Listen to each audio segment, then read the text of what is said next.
Welcome to English Learning from Scratch. In this session, you will learn important phrases for asking directions in English.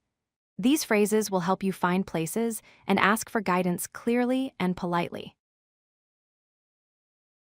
The two main phrases to remember at the start are where is the and how do I get to. Use where is the when you want to ask the exact location of something close by.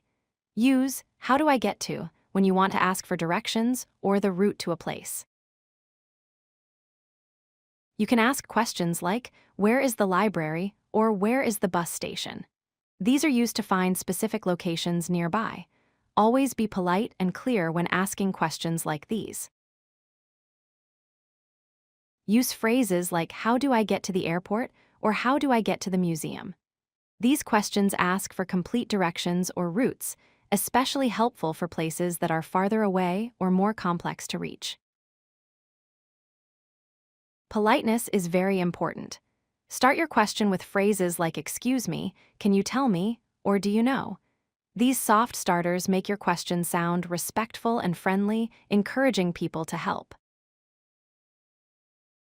Say excuse me to get someone's attention in a polite way.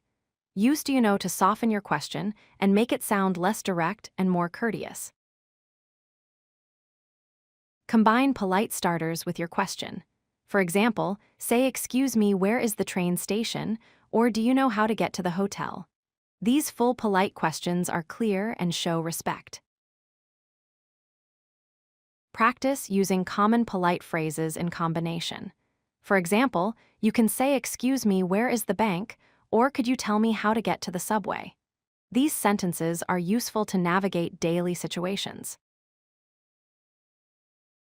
In real conversations, polite questions get helpful answers. For example, you may ask, excuse me, could you tell me where the museum is? And the local might respond with clear directions. Always speak clearly and politely.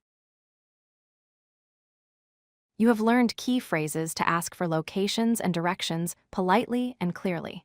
Practice the phrases often to gain confidence. Using these will help you communicate smoothly and find your way everywhere.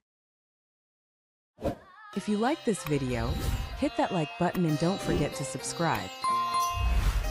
Visit codelucky.com for more such useful content.